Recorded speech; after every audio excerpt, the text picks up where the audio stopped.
Kinshasa, vendredi 29 avril 2022. Messieurs et dames, bienvenue à cette nouvelle session d'information sur A30. Au sommaire, ouverture ce vendredi du procès sur la falsification des factures liées à l'organisation du premier tournoi interscolaire en RDC. Procès qui oppose l'imprime Gradeco constituée en partie civile au ministère de l'EPST. Autre sujet, à l'Assemblée nationale, le député Daniel Safou interpelle le ministre de la Santé sur les ressources générées par le service d'hygiène aux frontières. Il a déposé une question orale avec débat ce vendredi. Et pour finir, lancement des assises de la deuxième session extraordinaire de travaux du Conseil de paix et de sécurité de l'Afrique centrale. Travaux lancés par le ministre de l'intégration régionale en sa qualité de président du Conseil de ministres de la communauté des États économiques de l'Afrique centrale. Le détail à suivre dans ces journaux.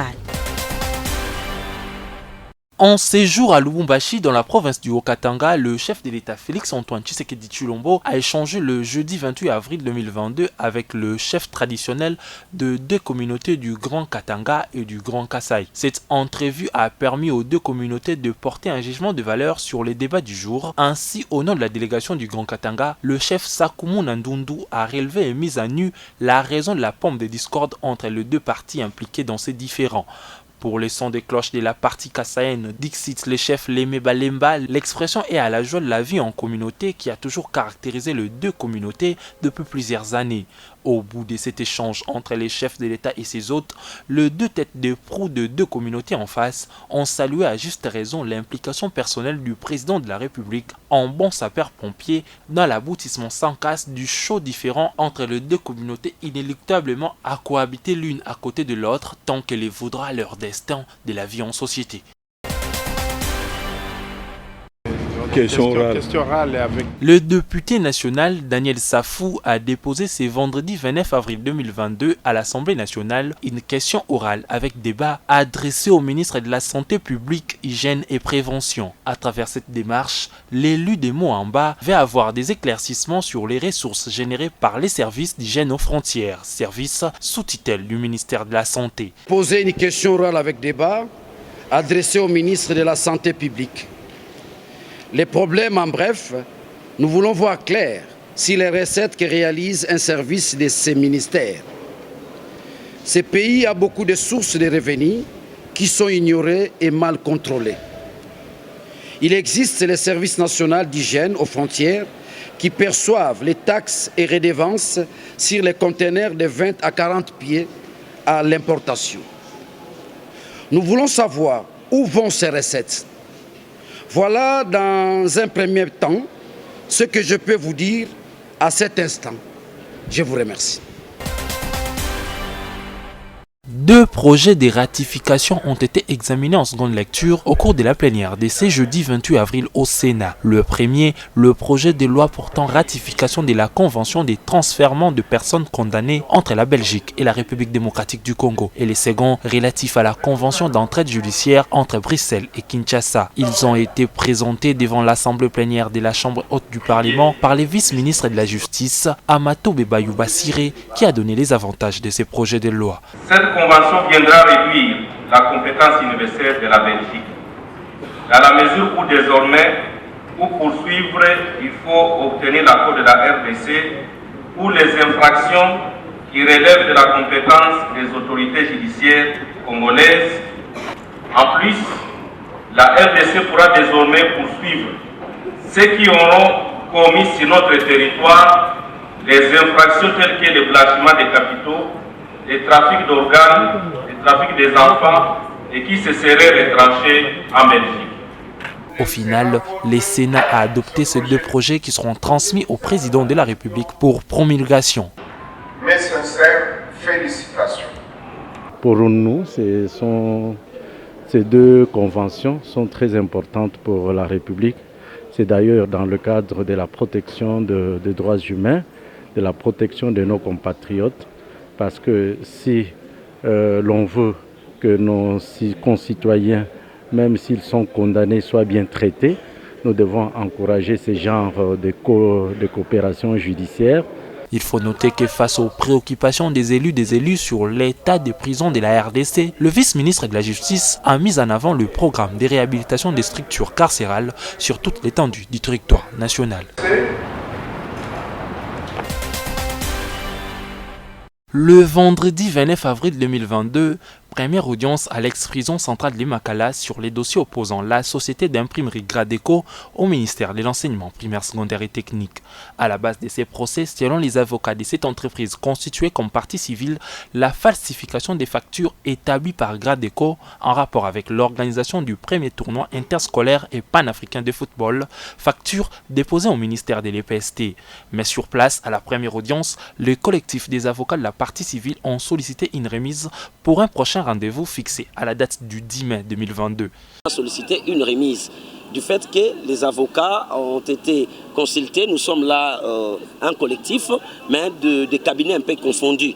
Donc on devrait compulser les dossiers, avoir le temps d'étudier les dossiers et puis préparer notre moyen de défense. Et puis je profite de cette occasion pour dire, informer à tout le monde, à toute personne impliquée dans ces dossiers, que le média n'est pas une juridiction pour se justifier.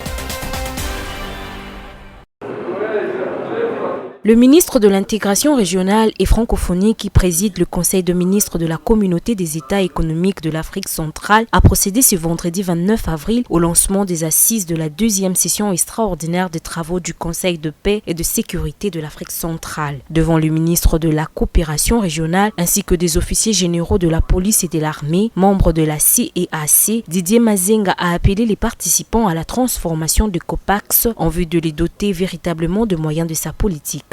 La présente session du comité technique spécialisé sur la défense, la sûreté et la sécurité, la deuxième depuis l'entrée en vigueur de la réforme institutionnelle de la CEAC, est organisée dans un contexte préoccupant en matière de paix, de sécurité et de stabilité dans notre sous-région. Voilà pourquoi il nous faut opérer une transformation profonde du COPAX pour le rendre plus efficace face aux multiples défis qui nous interpellent. Didier Mazenga a invité les participants à une participation active à ces assises. Au cours de ces assises, je vous invite à réfléchir profondément et à examiner toutes les questions inscrites à l'ordre du jour et à adopter des résolutions pertinentes à soumettre à la conférence des chefs d'État et de gouvernement. Pour sa part, le président de la commission de la CEAC, Gilberto da Pleiadade, a lancé un appel au Conseil de sécurité des Nations Unies sur la situation des déplacés de guerre dans la sous-région. Pour rappel, 3 points au menu de ces travaux, à savoir la situation politique et sécuritaire en Afrique centrale, l'opérationnalisation du comité des sages de la CEAC, ainsi que l'opérationnalisation et le renforcement des instruments de la mise en œuvre de COPAX. COPAX qui n'est rien d'autre que le mécanisme de coopération et de décision en matière de défense commune et de promotion de la paix au sein de la communauté économique des États d'Afrique centrale. C'est depuis mercredi 28 avril 2022 que le président de la centrale électorale, Denis Kadi Makazadi, est arrivé à Bukavu, dans la province du Sud Kivu. Cette mission a comme objectif la réévaluation des activités de tous les démembrements et des opérations électorales en cours, avec le cadre et agents du secrétariat exécutif provincial des antennes de cette ville. Après l'accueil par le staff local de la CENI, les civilités et l'état des lieux général de la province, avec le gouverneur. Oui, nous sommes venus voir le gouverneur de province pour nous enquérir sur la situation générale de la province. Parce que comme vous le savez, nous sommes en train d'entamer le travail de l'actualisation de la cartographie opérationnelle pour les élections, afin de pouvoir nous assurer que les électeurs ne sont pas trop éloignés des centres d'inscription. Mais tout cela, il y a des problèmes de sécurité qui se posent, et pour bien m'informer, je ne pouvais que venir voir le premier citoyen de la province, et nous avons eu de bons entretiens par rapport à ça. Avec le personnel de la CENI Bukavu, le patron de la centrale électorale a procédé à une projection de ce qui doit être fait dans les contextes de réalité de la province. Pour la population, cette visite est une belle preuve de la volonté de la CENI à aller aux élections. Nous avons obtenu un sentiment de satisfaction, un sentiment de satisfaction vis-à-vis du choix de son Excellence, Monsieur le Président de la Commission électorale nationale indépendante. De manière que, nous restons reconnaissants du fait qu'il a choisi notre province. Pour ce qui est du recrutement des agents de la CENI, Denis Kadima a insisté sur la concrétisation de la parité homme-femme à laquelle il dit accorder toute son attention.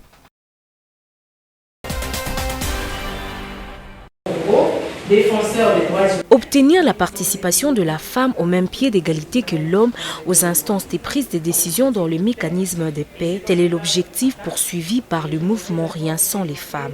C'est dans cette optique que ce mouvement a procédé au cours d'une conférence de presse tenue ce jeudi 28 avril à la présentation de la politique d'intégration de la femme dans le mécanisme et initiative de la paix en République démocratique du Congo. Le document comporte 4 chapitres élaborés après une collecte de données organisée dans 11 points de coordination ciblés par les projets notamment dans les provinces du Sud et Nord Kivu, Lualaba, Kinshasa, Kasai oriental. Ces travaux relèvent un taux faible de représentation de la femme au niveau des instances de prise de décision. Le mouvement Rien sans les femmes a également déposé un argumentaire sur la révision de la loi électorale au niveau de l'Assemblée nationale et au niveau du Sénat pour que la femme soit prise en compte et soit représentée effectivement. Pour mener à bien cette politique, le mouvement Rien sans les femmes programme de mener une série d'actions en ce sens. Effectivement, il y a un faible pourcentage. Mais ce faible pourcentage, c'est aussi le travail qui est en train d'être fait sur terrain par les organisations féminines comme la nôtre, qui sont en train d'être faits. Et vous avez vu même par rapport à cette étude. Mais c'est Rien sans les femmes qui a mené cette étude. Et nous avons cette étude que nous allons amener auprès du gouvernement à travers le ministère du Genre, le ministère du Plan, au Premier ministre, pour qu'il se l'approprie. Et maintenant que le gouvernement adopte la politique gouvernementale liée à la participation de la femme, de la jeune femme dans les mécanismes de paix. Pour ces rédacteurs, ces documents viennent donc poser les jalons pour la représentativité de la femme dans la recherche d'une paix durable avec un diagnostic de fond.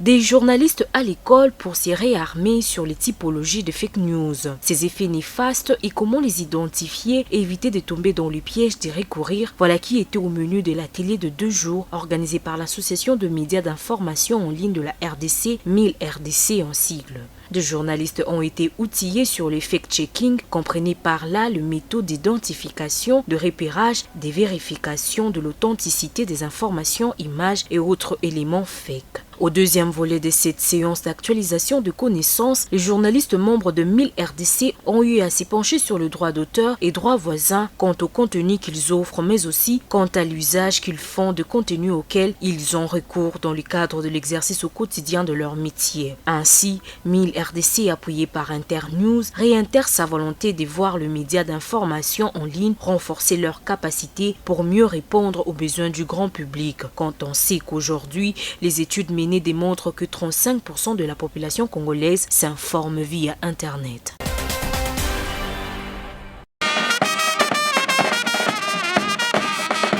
La fondation Bébé Onangelo du député provincial Justin Omokala s'est joint à l'opération Kinshasa Bopeto, initiée par le gouverneur Jean-Tini Ngobila. Premier acte de cette structure, la remise ce vendredi du matériel de lutte contre l'insalubrité à la commune de Kinshasa. Cette donation remise à la bourgmestre de Kinshasa par le président de cette fondation est constituée de bottes, bêches, planches et autres matériels de canalisation des eaux et gestion d'immondices. Madame la bourgmestre, au nom de la fondation, pour lui permettre d'accomplir la vision du gouverneur qui fait de Kini Bopeto son champ de bataille. Pour cette raison, la fondation, qui est une fondation internationale, a jeté son dévolu sur Madame la bourgmestre de la commune de Kinshasa ainsi que ses chefs de quartier pour lui appuyer, faire de lutter contre l'insalubrité dans sa juridiction. On viendra débuter déjà d'autres travaux plus grands, plus durs, autant de milliers de routes, autant de milliers de becs. On a remis peu d'argent pour permettre à Madame la bourgmestre de bien prendre en charge ces gens, tout en disant que c'est peu, et que nous allons faire plus que ce que nous venons de faire à ce jour. Pour sa part, la bourgmestre de la commune de Kinshasa a remercié cette fondation pour les gestes posés en faveur de sa population. C'est la première fois d'ailleurs, et cette première fois, c'est la fondation Bébé Olangelo. Je ne peux qu'au nom de tous les habitants de la commune de Kinshasa et de tout le personnel administratif de la maison communale, lui dire merci du fond de mon cœur et lui promettre que nous allons en faire bon usage et que c'est un agréable, un grand coup de pouce que lui-même ne peut imaginer. La fondation Bébé Olangelo entend par ses initiatives redorer l'image de la commune de Kinshasa.